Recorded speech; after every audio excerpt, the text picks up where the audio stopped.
রমজানের ওজিফা হিসাবে সারাদিনের কোন আমল করব, 24 ঘন্টার জন্য যদি একটি রুটিন পেতাম তাহলে উপকার হতো। রমজানে ওজিফা হিসাবে সারাদিনের জন্য কোন আমল করবেন? সারাদিনের জন্য একটা জিনিস সবচেয়ে গুরুত্বের সাথে করবেন, যে কোনো গুনাহ করবেন না, কোনো পাপ করবেন না, মুখ দিয়া না, চোখ দিয়া না, হাত দিয়া না, কোনো অন্যায় করবেন না, কোনো মানুষের অধিকার নষ্ট করবেন না, কাউ ক্ষতি করবেন না। সব ক্ষেত্রে সারাক্ষণ চেষ্টা করবেন ভালো মানুষ হয়ে থাকার। এর বাইরে বেশি বেশি কোরআন তেলাওয়াত করবেন। সবচেয়ে বেশি আমল কোরআন তেলাওয়াতের আমল। রমজান মাস কোরআন নাজিলের মাস, সেজন্য কোরআন তেলাওয়াত বেশি বেশি করবেন। এর বাইরে সুবহানাল্লাহ, আলহামদুলিল্লাহ, লা ইলাহা ইল্লাল্লাহ, আল্লাহু আকবার, ইস্তিগফার পড়বেন। মনে মনে হাঁটতে হাঁটতে আল্লাহর সাথে কথা বলবেন, দোয়া করবেন। এই জিনিসগুলো বেশি বেশি করবেন। এর বাইরে রুটিন যদি চান আমার কাছে, তো আমি বলবো ভোর রাতে যখন খেতে উঠবেন, খেতে উঠলে 10টা মিনিট 20টা মিনিট হাতে রাখবেন। আগে খানা শেষ করে এরপরে একটু আল্লাহর কাছে দোয়া করবেন, অথবা আগে দোয়া করে তারপরে খানা খাবেন। একটু ভোর রাতে দোয়া কবুল হয়, এটা সারা বছর আপনি পারেন না, রমজানের সুযোগ আসে, এই সুযোগটা হেলায় হারাবেন না। এই টাইমে আল্লাহ তাআলা যেছে যেছে মানুষকে দোয়া কবুল করেন।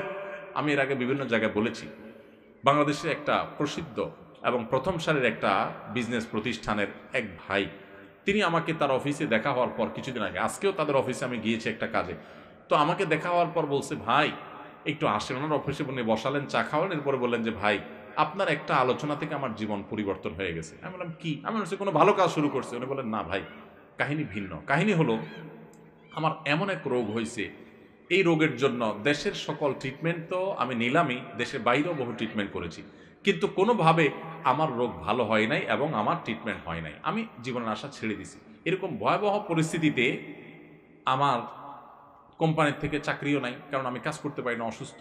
তো আমি গ্রামে চলে গেছি মরার অপেক্ষা, যে এখন আর বাঁচার কোনো সুযোগ নেই। ডাক্তার বলছে যে শেষ যে কদিন চা খাইতে চান খান, আর কোনো ট্রিটমেন্ট নেই। বলেন যে আমি গ্রামে চলে গেছি, আশা ছেড়ে দিছি, অনেক কষ্ট যন্ত্রণা রোগের কারণে, মারা যাব এরকম একটা অবস্থা। হঠাৎ করে আপনার একটা ভিডিও দেখলাম, ভোর রাতে তাহাজ্জুদের সময়ের দোয়া আল্লাহ ফিরিয়ে দেন না। তখন আল্লাহর কাছে চাওয়া শুরু করলাম, প্রতিদিন ভোর রাতে উঠে কান্নাকাটি, দোয়া, মুনাজাত, খুব চোখের পানি ফেলা। আল্লাহ, সবাই যেটা পারে না তুমি সেটা পারো, দোয়া করতে শুরু করলাম। উনি বলেন, হঠাৎ করে একদিন তাহাজ্জুদের সময় উঠে খুব দোয়া কান্নাকাটি করলাম, খুব সিজদা করলাম, খুব চোখের পানি ফেললাম আল্লাহর কাছে, চিৎকার করে বাচ্চা পোলা মতো কাঁদলাম। বলেন যে হুজুর বিশ্বাস করবেন, ওই দিন তাহাজ্জুদ পড়ে শেষ করার পর থেকে আমার শরীর থেকে সমস্ত রোগ উধাও হয়ে চলে গেছে।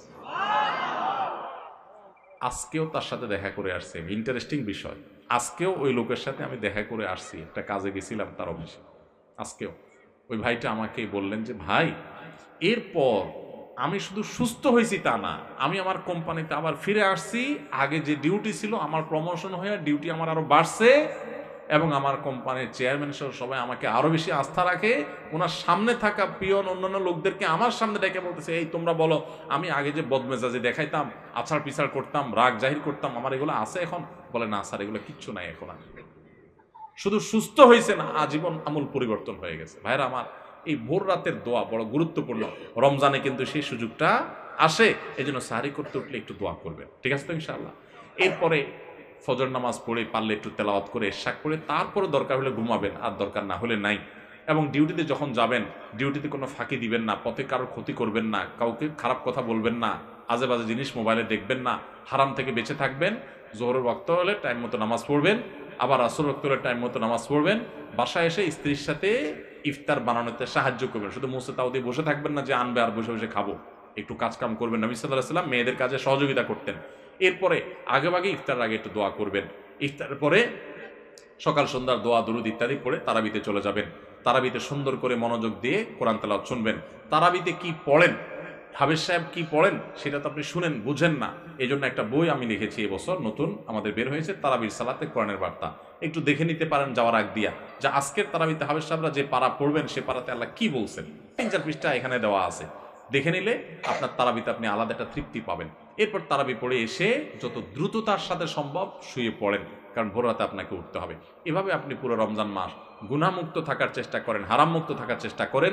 অন্য আমল করতে পারেন না পারেন, এটা হবে সবচেয়ে বড় সার্থকতা ইনশাআল্লাহ। রমজানে খাদ্যদ্রব্যের মূল্যের ঊর্ধ্বগতি রোধে একটা পরামর্শ দিতে চাই। লিখলে বড় হবে, তাই সাক্ষাতে 5 মিনিট কথা বলতে চাই, যে কোনো জায়গায় আপনার সুবিধা মতো। ভাই, দ্রব্যমূল্য নিয়ন্ত্রণ করার জন্য আমাকে বুদ্ধি না দিয়া বাণিজ্য মন্ত্রণালয়ের লোকজনকে বুদ্ধি দেন। আমার হাতে তো ক্ষমতা নেই, আপনার বুদ্ধি আমি কাজে লাগাইতে পারবো না। তো কোন বুদ্ধি দিলে সব 2 নম্বর ব্যবসা সাইজ করা যাবে, এটা তাদেরকে বুদ্ধি দেন। ভাইরা আমার, আমার কাছে অবাক লাগে যখন দেখি টেলিভিশনে অথবা কোনো ভিডিওতে কোনো পত্রিকাতে নিউজ হয়, এই সুন্দর লম্বা দাড়ি, মাথায় একটা সুন্দর টুপিও আছে, আবার দাড়িগুলোতে মাশাআল্লাহ মেহেদি কালারও করা আছে, কিন্তু উনি ধরা খাইছেন কিসে? ব্যবসায় ভেজাল করছেন। আছে না নাই? আহা, এই দাড়ির নাম ইসলাম? ইসলাম আপনি ভুল শিখছেন। আপনার ইসলাম আপনার দোকানদারিতে জাহির হবে। আরব দেশগুলোতে, আফ্রিকার দেশগুলোতে রমজান আসলে বিভিন্ন আইটেমে মানুষ ছাড় দিয়ে দেয়, অফার দিয়ে দেয়, কম দামে দিয়ে দেয়, যাতে মানুষ সোজা রাখতে পারে। আর আমাদের দেশে 5 ওয়াক্ত নামাজ পড়ে, লম্বা দাড়িও আছে, মাথায় টুপিও আছে, মাশাআল্লাহ, আবার ওমরা হজ করেও আসছে, আবার দাড়িতে মেহেদিও দিছে, মাথায় একটা টুপিও আছে, মাশাআল্লাহ, লম্বা সম্ভব। উনি ধরা খাইছে কি জন্য? দেখা গেছে যে উনি সয়াবিন তেল, চিনি, খেজুর, ছোলা এগুলা সব বাড়িতে নিয়ে খাটের তলে ভরে দিচ্ছে। কেন? কারণ রমজান আসলে ওই যে সবাই সরে রাখছে, বাজারে মাল নাই, দাম বেড়ে যাবে, এবার উনি ওটা বাইর করে বিক্রি করবে। এরকম 2 নম্বর ব্যবসায়ী আছে না নাই? আছে। আমরা ইসলাম বুঝি নাই ভাই। আপনি 5 ওয়াক্ত নামাজ পড়েন, অতিরিক্ত টুপি মাথার না দিলেও চলবে, আপনি পাঞ্জাবি না পড়লেও চলবে, আপনি অতিরিক্ত তাসবিহ তাহলিল না করলেও চলবে, কিন্তু আপনি হক হালালে চলেন। মানুষের হক নষ্ট করিয়েন না। মানুষের হক নষ্ট করবেন আর এদিকে সুবহানাল্লাহ আলহামদুলিল্লাহ পড়বেন, আপনার সুবহানাল্লাহ আলহামদুলিল্লাহ দেখে শয়তানও হাসবে। আমি বলে গেলাম, শয়তানও হাসবে, কারণ আপনি যে কাজটা করতেছেন এটা ইসলাম না। আপনি যেটা করতেছেন এটা ভুল। আপনি নফল কাজ করার চাইতে আপনার জন্য বেশি গুরুত্বপূর্ণ হলো আপনি কোনো মানুষের অধিকার নষ্ট করবেন। আপনি দোকানদারি করেন, আপনি চাকরি করেন, ব্যবসা করেন, যাই করেন, 2 নাম্বারই করবেন। আল্লাহকে ভয় করতে হবে। কত বড় অপরাধী হলে রমজান মাস আসছে, ইবাদতের মাস আসছে, আল্লাহর বান্দারা ইবাদত বন্দেগী করবে, আপনি মাল মজুত করে ক্রাইসিস সৃষ্টি করে অধিক মুনাফা করার ধান্দা করতেছেন। রোজাদারদের রোজা রাখতে বাধা দিচ্ছেন, একরকম ইবাদতে প্রতিবন্ধকতা সৃষ্টি করতেছেন।